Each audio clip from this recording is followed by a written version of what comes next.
That's the Hebrew word. Goy. I will make you into a big goy, a big nation. So you have the nation, the chosen nation, and all the other nations. It's not better or worse. It's not more handsome or uglier. It's not more intelligent. It's just one nation that he chose, and then all the other nations. And this is something that goes through the whole Bible. He's going to tell us this right now. He says, the majority of the Jewish people are enemies for the sake of the nations. But concerning the election, does everybody know there's going to be an election in America? This is such a sad thing for America, because so many people are broken-hearted in that country of the choice. And sometimes when you have bad choices, it's hard. What is God doing in this? And one thing he wants is he wants Americans and people who love America to be praying for that country, because the country is not going to be going well like this either way. And that may be part of God's strategy now, yeah? Sad thing, it causes us tears, but that is what's happening. So he says here, concerning the election, this is not that election he's talking about. It's a word meaning choosing, that God chooses, the choosing of the nation. Now, choosing the nation, you think this means the nation is saved? That's not the choosing he's talking about. It's called a national election. He chooses the Jewish nation for a reason. We will talk about that. But he's saying, concerning the fact that God chose the Jewish nation, now I'm getting a certain amount of booming. Are you getting a certain amount of booming? You're fine? Good. So what it must be the echo coming back to me. That's fine. He says, concerning the election or the choosing, they are beloved as a nation. They are beloved for the sake of the patriarchs. Patriarchs. So who are the patriarchs? Abraham, Isaac, and Jacob. We live 1 mile away from where Abraham, Isaac, and Jacob lived. That's where we live. There are camels there sometimes. No Marlboros, just camels. Some of you understand. Okay. And it says they're beloved because of a covenant that God made with Abraham, Isaac, and Jacob. Not the covenant that he made with Moses. That's not what Paul is saying. It's saying the covenant with Abraham, Isaac, and Jacob. Why is that different? We'll talk about that. And he says, because the gifts and the calling of God are irrevocable. King James says, without repentance. What gifts God gave to the Jewish people cannot be changed. And the calling he has on them cannot be changed. A while ago, I was talking to a man who's considered a leader in the Christian world. And I said, you know, the Jewish people have a calling and gifts. And he said, well, what does that mean? Now, this is a man who has friends who are Jews, who is connected a little bit with Jews. But he doesn't understand necessarily what Paul is talking about here. He says, what difference does it make? And that's what we're talking about for the next 3 days. How does world revival connect with the Jewish people's calling and their gifts? Now, the interesting thing is, it's all over Scripture. 95% of this book was written by Jewish people, at least. And 95% of it talks about the Jewish people. So, there's a lot here. Everywhere you look, there's something about this. So what I want you to do for a minute, I want you to stand up. Everybody stand up. And turn around 3 times. 3 times? And then the other way 3 times. Oh, no. And then you can sit down and we continue.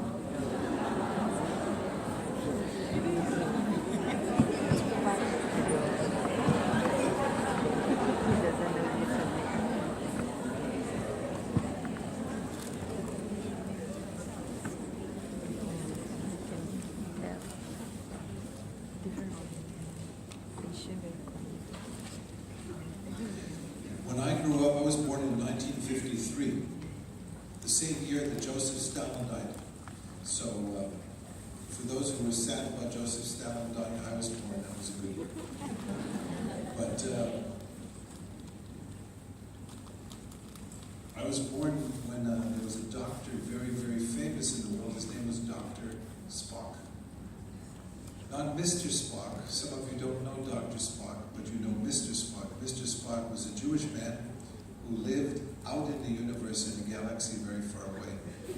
Leonard Nimoy, from Star Trek. But Dr. Spock was a pediatrician, and he wrote a book for children, mothers, how to raise children. And so many mothers all over the world read his book and they said, this is how I can raise my children. They will be healthy, they will be happy, I will never have problems. And that was, of course, only part of the problem, part of the solution. But this Dr. Spock basically tried to tell people, be nice to your children, but do not prefer your children. So if you have an oldest child, don't come to the second child and say, oh, the oldest one is so much better. Try to treat all your children nice. I have 4 boys, my wife also, we have the same children. And my first child is bigger than, all my sons are bigger than I am now, taller than I am, thinner than I am. But my first son's name is Daniel. And I always said to him, you are my favorite Daniel. My next son's name is David. And I said, you are my favorite David. But God does something with the Jewish people which is very interesting. And let's turn back in Romans to chapter 1, verse 16. Because there's a principle that's part of the gifts of the calling that is essential for us to understand if we're going to read the Bible the way God wants us to understand it. In Romans 1:16, Paul talks about his message in this letter. I don't know how much of the letter he had in his mind before he was dictating this. Paul did not write. He had someone dictate for him. It's called an amanuensis. And he only writes maybe a couple of lines at the end. Paul perhaps had problems with his eyes. He healed many people, but his own eyes were not healed. And so that can happen. But when he's writing, the theologians see this verse 16 as the main focus, the Schwerpunkt, if you want to speak German, because God speaks German. So he speaks everything, including German. Romans 1:16, let's look at it together. For I am not ashamed of the gospel of Christ. Christ is the Greek word, Christos, and it means the anointed one. In Hebrew, the word is Messiah, Mashiach. Same meaning. One is Greek, one is Hebrew. Now, the Bible is written in English. Why do we use the Greek word instead of the Hebrew word? This is history. But it means the same thing. You read in the book of John, Messias, that means the Christ. But what does the Christ mean? I grew up thinking that Christ was Jesus' family name, Mr. Christ. But it's a title, and it's a Jewish title. So in any case, it says here, I am not ashamed of the gospel of Christ. You can keep it up there for a while. We're going to be looking at it there. There's so much meat still there. I don't want to go to the bones yet. So it says here that I am not ashamed of the gospel of Messiah, the good news of Messiah, because it is the power of God to all who believe. It's interesting in Greek, because this was written in Greek, so that's one of the reasons they say Christos instead of Mashiach, because they're writing in Greek. But it says estin, it is. There's only one verb, it is. And that verb in the sentence has 2 parts. It is the power of God to salvation for everyone who believes. It is to the Jew first and also to the Greek. So if it is the power, it is to the Jew first. So that is interesting, because most people read it and they say, it is the power, it was to the Jew first, but now it's to the Gentile. So I want to unpack this a little bit. First of all, in those days, from a biblical point of view, you had Jews and you had everyone else. And Alexander the Great had a world vision. He wanted to have a new world order where everyone spoke Greek, where everyone ate souvlaki, and everyone drank ouzo, and everyone danced sirtaki and listened to bouzouki music, yeah? But he wanted the whole world to speak one language, Greek.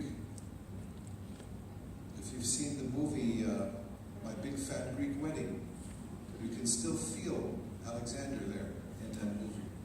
But Alexander only lasted for a while.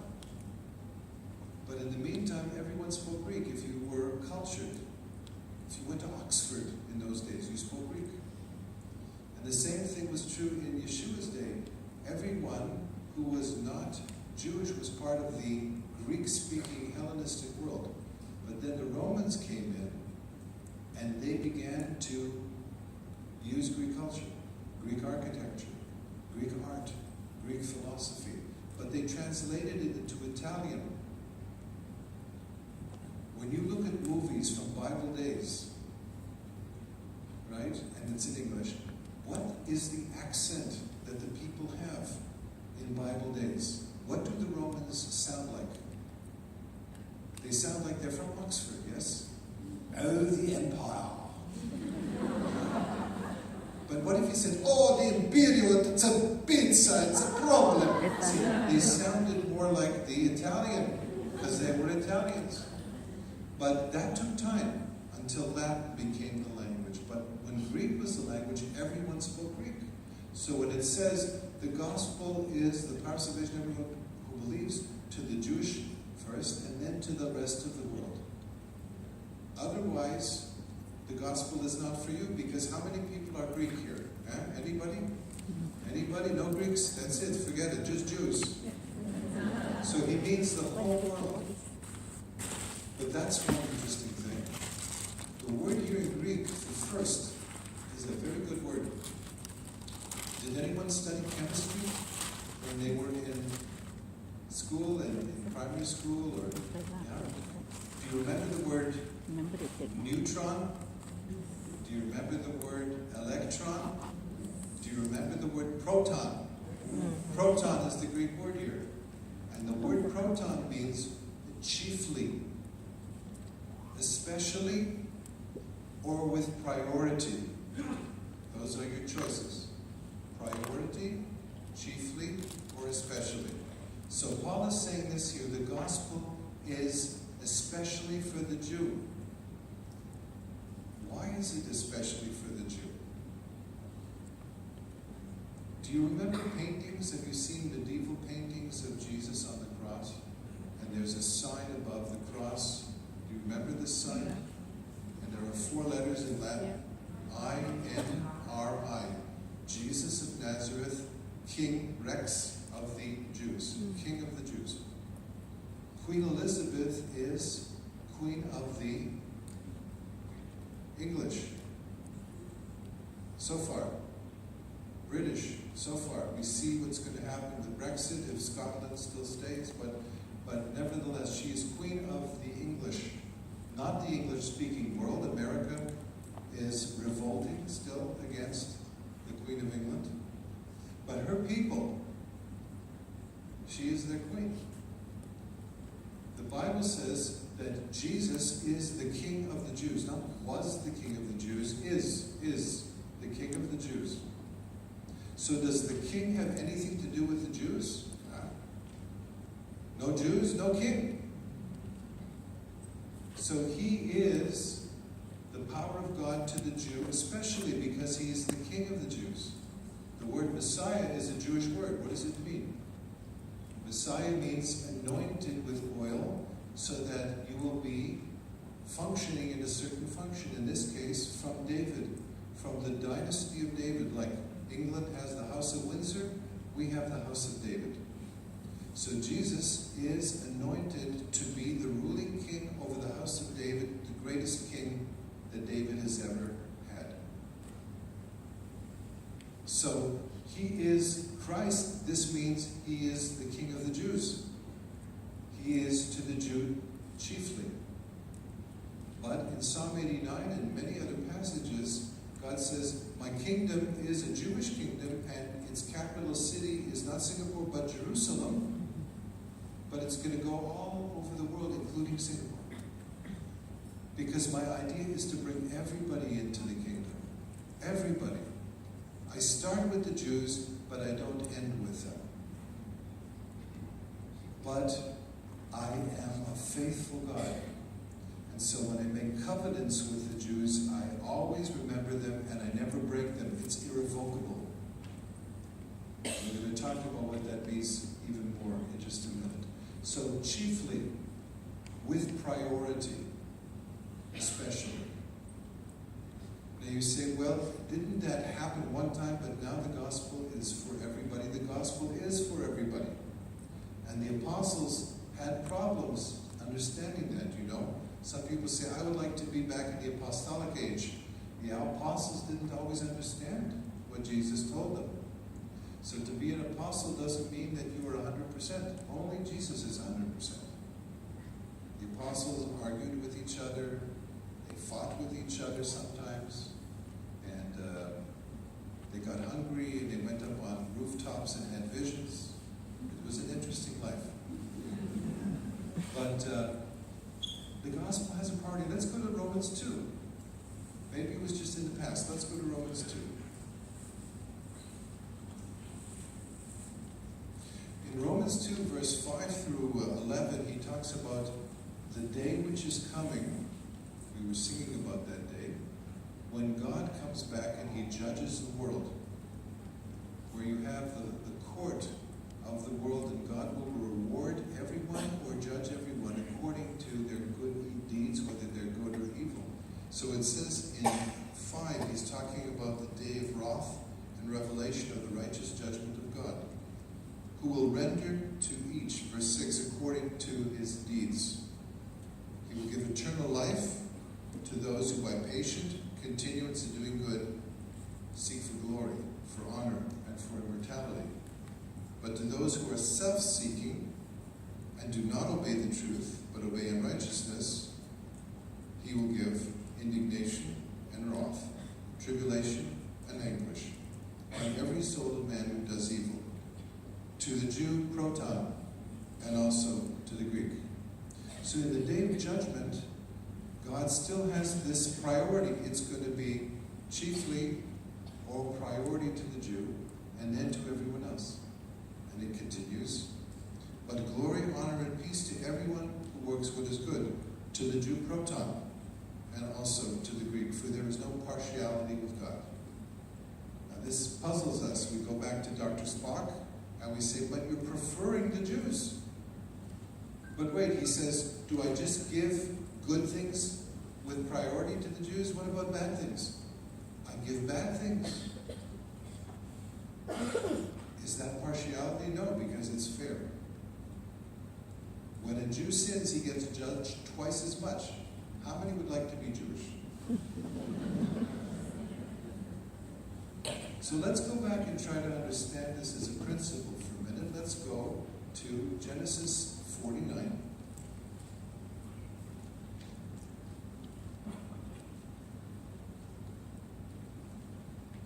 Genesis 49. This is when Jacob is about to die. Does anyone remember what country he's in when he dies? That's fast. That's good. In Egypt. And he says to his sons in verse 1 that he wants them to gather around him. I always think he's in bed. Maybe he's in bed. And he says, gather around in verse 1 that I may tell you what shall befall you in the end of days. Aharit hayamim, it says in Hebrew. Gather together and hear, you sons of Jacob, and listen to Israel your father. Now in Hebrew, it's like poetry, but it's also like prophecy. He gives prophecies over each tribe. And it shapes the destiny of each tribe. And he starts off with his first son. His first son is named Reuben, and in Hebrew, Reuben is two words. Reuben, behold, a son. Now, Jacob wanted to marry one woman. So his father-in-law got him drunk, put a little pill in the drink, and you wake up in the morning and there's another woman in the bed. And you say, no. And he goes to his father-in-law and he says, Jacob, this is Syria. We do things differently here. Now, you didn't know this, and you worked for me for 7 years. It's a pity you didn't know this, but that's life. So in our culture, you need to, when there are two sisters, you need to marry the first one before the second one. So 7 more years, and you get her, but 1 week from now. Jacob was very, very unhappy. Yeah. Leah, I don't know what she felt. It doesn't say, but I'm sure it was not such a good thing. After 7 more years, Laban says, you want your salary? Give me another 7 years. So Jacob worked 3 times for 2 women. So he was a little bit unhappy about what happened. He couldn't complain because God was behind it, but it wasn't that easy. So he marries 2 women and he has no children from the woman he loves. He has all these women from the first wife, Leah. It says she had delicate eyes. Some people say weak eyes, but it could mean beautiful eyes. The Hebrew is not clear. But whatever her eyes, he didn't like her eyes. He liked Rachel's form, it says. And he liked Rachel. Now, I am blessed. I have a woman whose name is Rachel. She has beautiful eyes. And I like her form too. But what happened here is Leah brings the children. So she gets her first child and she says, I'm so happy. Now my husband will love me. Here I have a son. Reuben, I have a son, everybody. Didn't change. And each time she says, now he's going to love me. Now he's going to, it's like some kind of soap opera, yeah? He doesn't love her. He only has eyes for Rachel. So here it says, Reuben, you are my firstborn in verse 3, my might and the beginning of my strength, the excellency of dignity and the excellency of power. So he's saying that the firstborn has a certain excellency. He is like the... Now, is this not true in Chinese culture, that the firstborn also has a certain honor? Yeah? Yeah. So I think for those of you who know Chinese culture, it can also speak to you. Now, Reuben didn't do some good things, and his father was very angry with him. For various reasons, you can find out about it. He wanted his father to die quickly so he could get the inheritance. Not a good deal. And then Simeon and Levi also had some problems. They were very angry over their sister Dinah, who was raped. And so they killed the people who did this, and Jacob was afraid and he was angry, so he wasn't going to bless them with a full heart. But who did Jacob treat best of all his children? Joseph, because Joseph was the firstborn, but from Rachel. And the rest of the brothers, they were so happy with what their father wanted. Anything their father wanted, they wanted, yes? He wanted to bless Joseph. That was just fine by them. Is that true? No. They loved Joseph to death. That explains some of the tensions in the original patriarchal family. It had to do with firstborn. Very important point. Who does the Messiah come from? Which tribe? Judah, the Lion of Judah. Is he the firstborn? No. The fourthborn. Interesting. Of course, Judah was the first one that Jacob could bless with a full heart. It's very interesting. So, here we have this firstborn. Now, jump with me to Deuteronomy, chapter 21.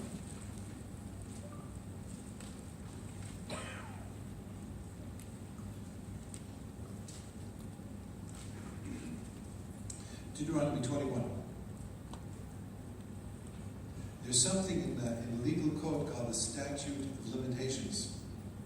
If you did something wrong and they don't find you on time, eventually they cannot prosecute you. But the opposite is true. If you do something before they make the law, unless the law is retroactive, it doesn't apply to you. So in some countries, when they want money, they make taxation retroactive. This is very dangerous because people get very angry. Here we have a retroactive situation, you'll see in just a second. Deuteronomy 21, verse 15. If a man has two wives, the first thing we say is, he's not a smart man. Okay. One loved and the other unloved. Does this remind you of someone? Jacob. Now Jacob was 400 years before Moses. So if this law had been written before Jacob, he would not have been able to marry two women. It says he has two wives, one loved, the other unloved, and they have borne him children, both the loved woman and the unloved woman. And if the firstborn son is of her who is unloved, this is precisely what happened with Joseph and Reuben. Then it shall be on the day that he bequeaths his possessions to his sons, that he must not bestow firstborn status. Do you see that word? In Hebrew it's called zchut ha-bechorah, the right of being the firstborn son. He cannot give that status to the son of the loved wife in preference to the son of the unloved, because he is the true firstborn. You see this principle here? There is a firstborn principle, and even the father cannot change it. It's a principle established by God in the Bible. But he shall acknowledge the son, it says in verse 17, of the unloved wife as the firstborn by giving him a double portion of all that he has, for he is the beginning of his strength, the right of firstborn. It says, same language as Genesis 49, verse 3 and 4. So Moses wrote Genesis 49, 3 and 4, and Moses wrote Deuteronomy 21. And it's the same language here. So the firstborn has a right, and it says double portion. And most believers don't understand what double portion means, and so I want to just explain to you what it means. If a father is going to die, and he tells his sons, I have a farm, and I have 4 sons, I'm going to divide my farm into 5. Everybody gets 1/5, and the firstborn gets an extra 5th, a double. It's not 50%, it's 2/5, twice as much as the other sons. If I have 7 sons, I divide the farm into 8. Everyone gets 1/8, and the firstborn son gets 2/8, which is 1/4. So it's not twice as much, like 50%. If you have 12 sons, God bless you, each son gets 1/13, and the firstborn gets 2/13. So this is what he's saying. Why does he do this? Well, for a bunch of reasons. First of all, God decided, that's the first reason. The second reason is, in those days, the oldest son was the legal representative for the family. So it talks about when there's judgment in the gates, the father goes to the gates, and there's another family there, another family who, they kind of like the mafia, you know? And it says, blessed is the man who's standing there in the gates with his sons. They're strong, they're like straight arrows. They can help so that no one's going to beat up the father. So when you have many sons who are strong, it's a protection. It says, be careful, be nice to the widow, do not steal her property, because her redeemer, her defender, her goel is strong. So this oldest son is responsible to defend the family, legally, socially. He's kind of like a pastor. guarding the flock, yeah? And a pastor, as you know, usually has more people coming to visit him and eat in his house. Even today, is that not true? I hope it's true. Usually a pastor has to be much more hospitable. That's what it says in the pastoral epistles, that if you're a pastor, you need to be given to hospitality. Yeah? So you have to entertain more. And in the Middle East, you know, when you go out to a restaurant, whoever buys the meal is the one who is in charge. Yeah? So if you go out to a restaurant and somebody else buys a meal, it means they have honor, you have shame. So there was a diplomat, not a diplomat, a spy, whose name was Robert Barry, who wrote a book called Sleeping with the Devil, How Washington Sold Its Soul for Saudi Oil. And he talks about going to one of the fanciest restaurants in Washington, D.C. And he walks by and he sees somebody from some country, which I won't mention, but it's an Arab country. And he's sitting there at his supper, and all of a sudden, somebody brings over the most expensive bottle of wine in the whole restaurant, and it's a fancy restaurant. And they say, that's from that table there. And what that means is, now you owe me. Yeah? So I'm doing nice things because you owe me. But for the head of the family, the firstborn, he does it because he has to. That's part of his responsibility before God, before his Father. And so he gets double, a little bit more, and he has to do much more. He has to be more responsible. And so that's the calling of the firstborn. Now turn with me now to Exodus chapter 4.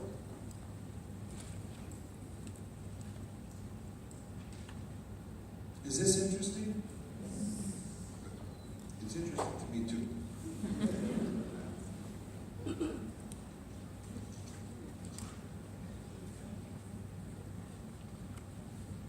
I've taught this hundreds of times, and it's always interesting to me. Okay, Exodus 4 is the Passover story. So Moses and God are having a discussion that becomes an argument sometimes, and Moses is complaining a little bit. He's very human. Sometimes we think people in authority are not human. They're very human. Even God gets angry sometimes.